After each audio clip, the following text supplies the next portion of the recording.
Hello and welcome to your weekly horoscope for week commencing the 9th of May. You can watch these in relation to your ascendant or your sun. The choice is yours. I'm going to give you a broad overview of the exciting potential this week gives us all, and then please stay with me. I will dive deep to give you in forensic detail each of the 12 zodiac sign forecasts.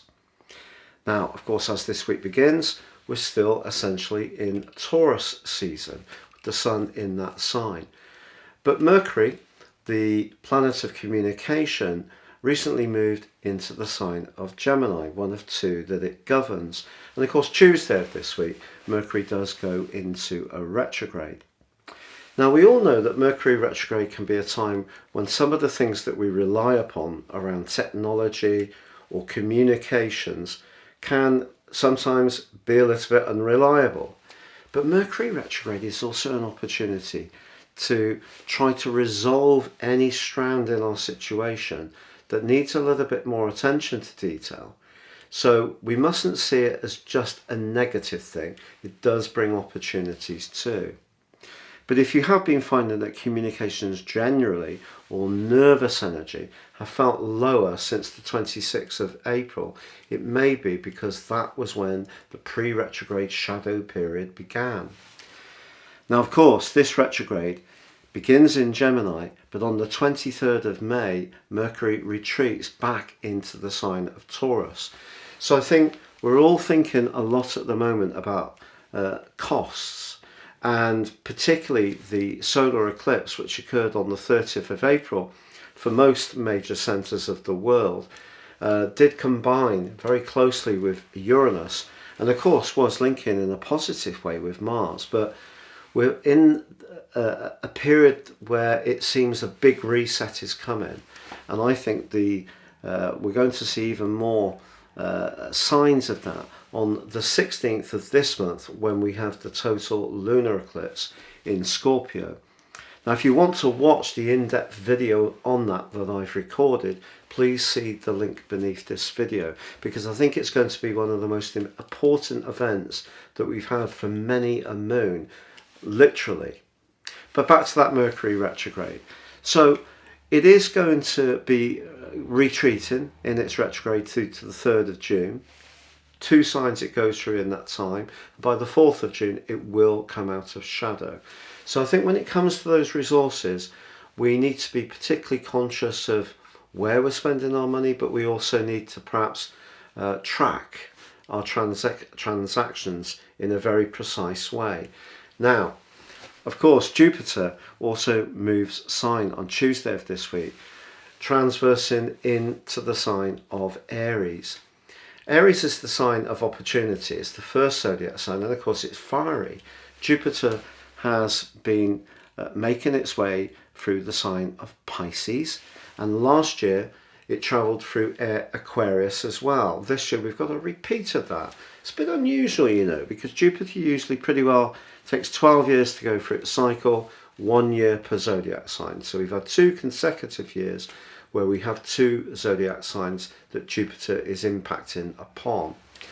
Now, Jupiter is about that sense of optimism and self-belief, and it can be the planet of fortune if we work well with it. And it is going to be in the sign of Aries through to the 27th of October. And the reason it then goes back into the sign of Pisces is because on the 28th of July, it goes into retrograde. Now that's going to end on the 23rd of November, and then on the 21st of December, Jupiter will come back into Aries. So again, we've got this sense of the emotional and spiritual dimension, which was really boosted by Jupiter combining with Neptune on the 12th of April. And some astrologers saw this as being a very significant event. And certainly for those people that are wanting to move above just living in the more material plane, I think it did give us great opportunities. But we've also seen that just because that spiritual conjunction was occurring, it didn't mean to say that all the things in the world were turning out exactly in a spiritual way. So Jupiter moving into Aries provides much more thrust. And if there is something that we need to develop a new energy around, then this is going to be a very significant change. But the middle of this week is also terrifically significant because by next Monday, the 16th of May, we're going to have that total lunar eclipse in the sign of Scorpio, and it is going to be squaring up Saturn, and the square between the Sun and Saturn begins in the middle of this week. It's much closer by next Monday, and that's going to be a key event. And if you want to check out the lunar eclipse video that I've recorded, please see the link beneath this video, because I think this is going to be a big reset around resources and how we consume things. And I did predict this last autumn, and this is going to be a major event, but it begins to show its impact in the middle of this week.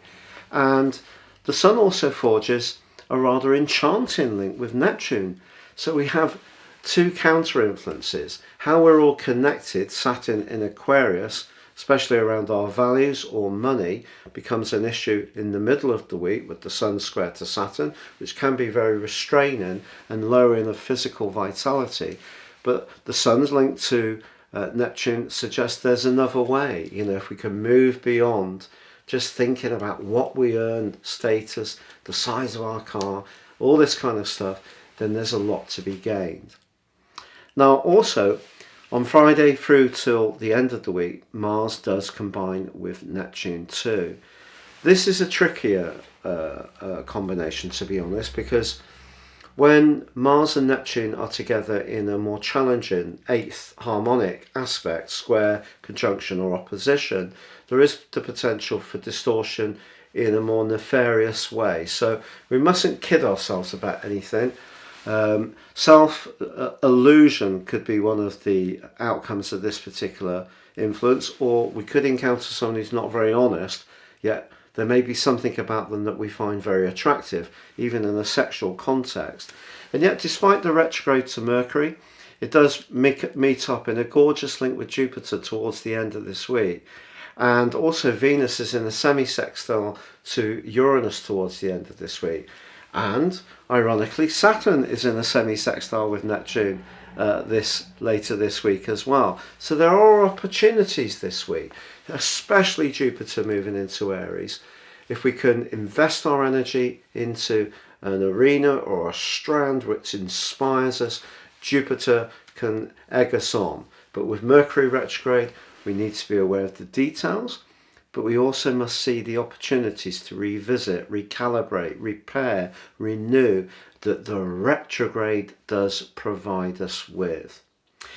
Now, if you'd like to ascend above this Zodiac broadcast and understand more serious astrology, if you give me 3 pieces of your personal information, I can give you a roadmap that can guide you for the rest of your life, plus a more specific forecast for the next 12 months, and give you 30% off with my special offer. Please see the link beneath this video. But if you've yet to subscribe to my channel, I'd be honoured if you did so now. Please click or tap on the bell notification symbol. But please stay with me now for your in-depth forecast. Hello Aquarius, and welcome to your weekly horoscope for week commencing the 9th of May. Now Jupiter is the planet of growth, and of course for you it's been in your 2nd house of finances, so that's no bad thing at all. But on Tuesday it moves into the 3rd house, joining up with Venus. The 3rd house is about ideas. You have a gift for expressing ideas because of your air triplicity. You know, this is the way that you operate, very much through communication. But the planet of communication, Mercury, which is exalted in your sign, slams on the brakes in your sister air sign of Gemini on Tuesday too. What do we make from all of this? Well, I think, especially through to the 28th of July, someone could actually be really engaged by the way you interact. This could see an improvement in your relationships with neighbours, with siblings. If you work with media in any way, whether it's technology or you're actually someone who produces content yourself, you can go through quite a purple patch over these months despite Mercury's retrograde. But there may be something that's important to you in terms of your ideas that may need a little bit of rethinking yet, and you might not quite get everything you want until around about the 4th of June. It can all become much clearer once Mercury's gone through the 2 retrograde through 2 signs, and then the exit shadow of the whole cycle. This week also, of course, sees Saturn in your sign squaring with the Sun. If there is a desire to improve where you live or to move or to create more space, you could feel that that process isn't going as quickly as you would like. But that ability to persuade and influence people through your mode of communication is so strong, you will overcome this, you can. And also because Mars and Neptune are combining with the Sun in a very positive way, perhaps something's just going to work out, not necessarily in a conscious manner that you're planning, just events can conspire to actually think, well, do you know, that's really funny. That has actually worked a treat. And that kind of energy, despite the potential blockage between the Sun and Saturn at the heart of this week, could work out well for you. Also, your modern ruler Uranus is in a great link with Venus, and also Jupiter links brilliantly with Mercury by the end of this week. So some kind of message, some information you pick up, a conversation you have, could really lift your spirits towards the end of this week. But Aquarius, don't be surprised if you sign a really important contract in the coming months, or you do get a new mode of transport, or your appreciation of technology or publishing really grows quite substantially in the months to come.